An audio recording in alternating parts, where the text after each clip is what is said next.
Hey guys, it is Wednesday night here in the Philippines, and I'm back with another premium unboxing this week with MiniGT. And as I mentioned during the Honda S2000 unboxing, I had the new Christmas edition Bentley Flying Spur Reindeer 8 on order, and it came in yesterday.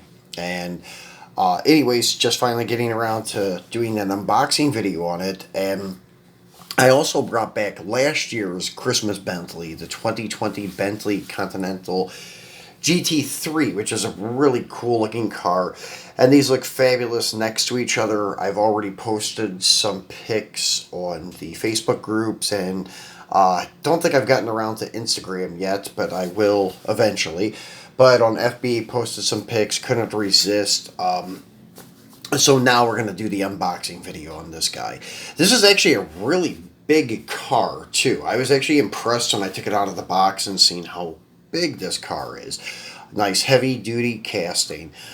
So let's go ahead and take a look at him. And it's kind of cool that they had Bentley for 2020, and that was the first ever release of the GT3, just like this is the first ever release of the Flying Spur. So kind of cool. They're doing this like 2 consecutive years. Wonder if we'll have 3 consecutive years in 2022 with another new Bentley or something.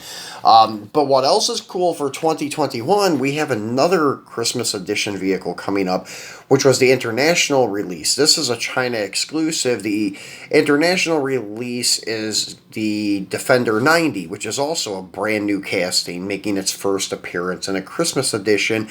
And it's kind of like this guy here, limited to 10,000, and it does come in a bigger box like that.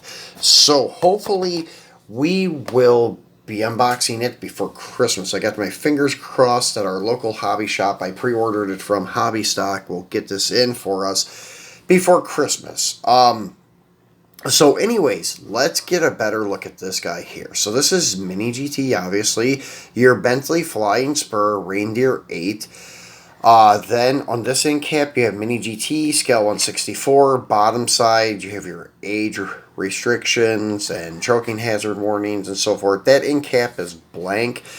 Then the top side of the box is kind of cool. They have the reindeers pulling Santa's sleigh. Paint job there, well, picture there, that is on the paint job of the Flying Spur. This is collector number 285. Where to find MiniGT online and on social media, including Facebook, Twitter, and Instagram.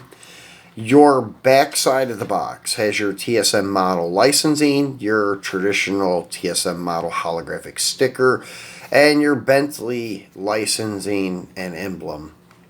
On your UPC, it does state it is the Bentley Flying Spur Reindeer 8 China exclusive. So this one was not received by our local hobby shop, which is actually a MiniGT rep. They're a distributor for MiniGT in the Philippines, Hobby Stock, but because this is the China exclusive, only China got these. As far as I know, some hobby shops in the States and other places may have ordered a case or two of them, but mine came directly from mainland China.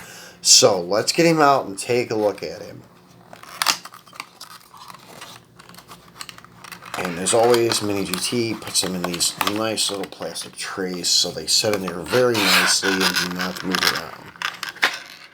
So let's move this and the box out of our way. And let's go ahead and zoom in a little bit so we can appreciate the detail of the paint job. So, as you can see, it is a big car, though. Just to kind of give you guys an example, the GT3 is also a big car, but the Flying Spur is even bigger. So, quite a mammoth car. I'm not sure, but I would say this is probably the longest vehicle from MiniGT so far. But another great, like, holiday kind of paint scheme.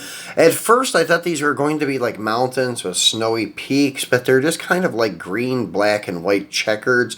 So a little, like, primitive on detail from what I would have expected.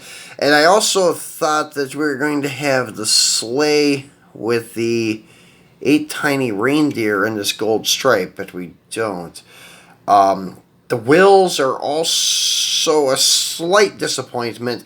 They are gold painted and not gold plated like the GT3 from last year.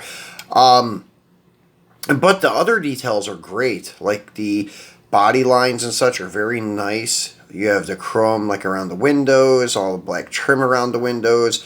You have your acrylic like see-through top panel. You have to hold it in the right light to get the light to shine through the side glass. You can kind of see my finger there through the transparent top, but it's very dark, so it's very hard to see through the moonroof, sky roof, skylights, whatever you'd like to call it. The paint is very nice. It is like I guess I would call it like a candy brandy wine, something like that. With a heavy metallic, like a gold metallic. You can see the gold striping on the hood to go with the gold pinstriping. You have acrylic headlight lenses and a very nice front bumper cover grille area. And then let's go ahead and zoom in on the header panel. And you have that same emblem that is on the side of the vehicle. Just looks like a reindeer. So let's zoom back out. And the mirrors are rubber and pretty durable. As you can see them flexed. They're pretty durable, which is nice. Once again, very heavy casting. And the wheels are nicely done, don't get me wrong. And the gold paint looks very nice. But in the pictures for the advertisements, I actually thought they were gold plated. Like last year's GT3.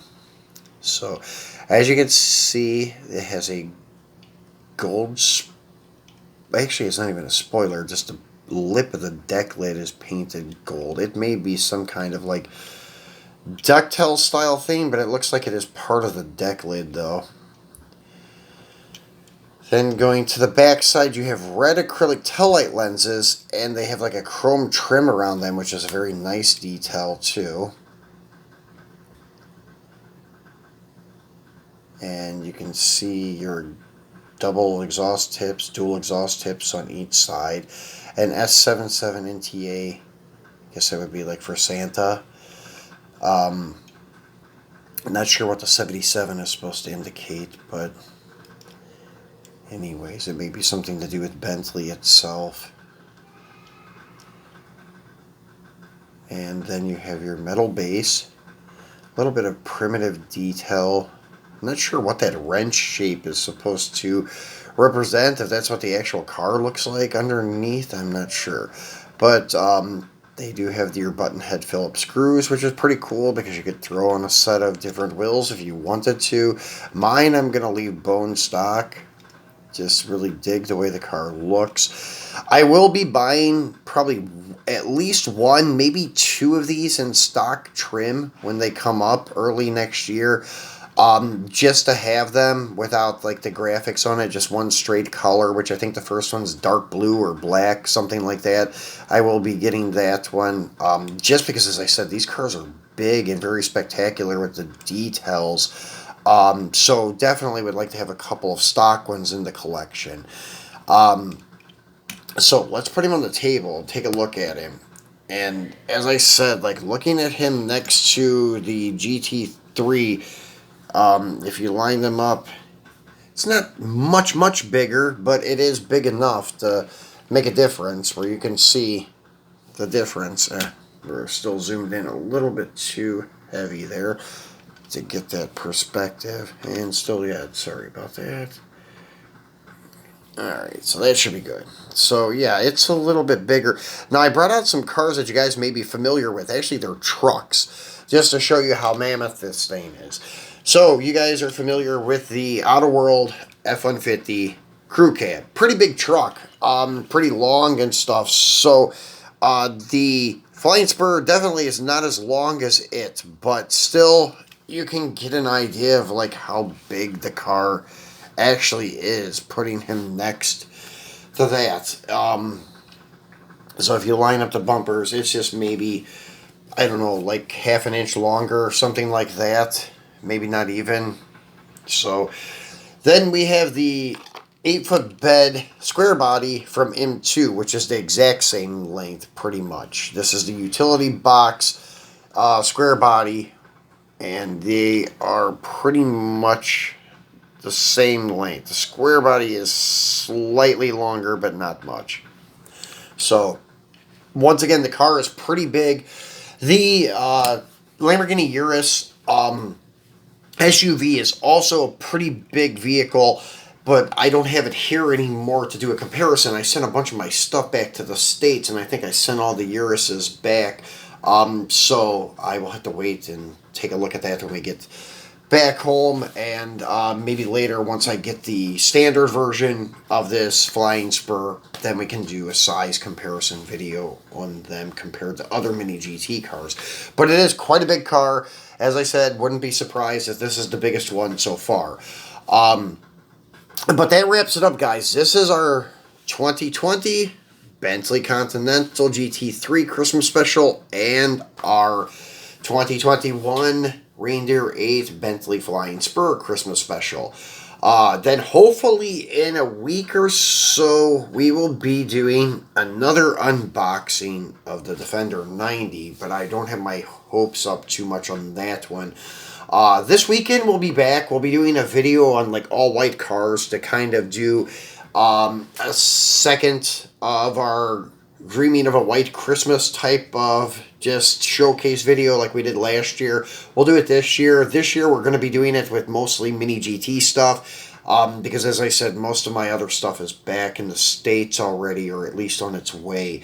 So I still have some Mini GT stuff here with me at my disposal, so we'll be doing that this weekend. So be sure to tune in for that. And then I left an icon here from a Christmas video last year when we unboxed the Bentley Continental GT3. So if you want to see it in a little bit more close-up detail, I left the icon here on the left, and I left an icon here on the right for you to subscribe if you have not done so already. Please do that and support our channel. Give me a thumbs up and share the video, guys. So enjoy the rest of your week, what's left of it, and I will see you this weekend. Thanks for watching.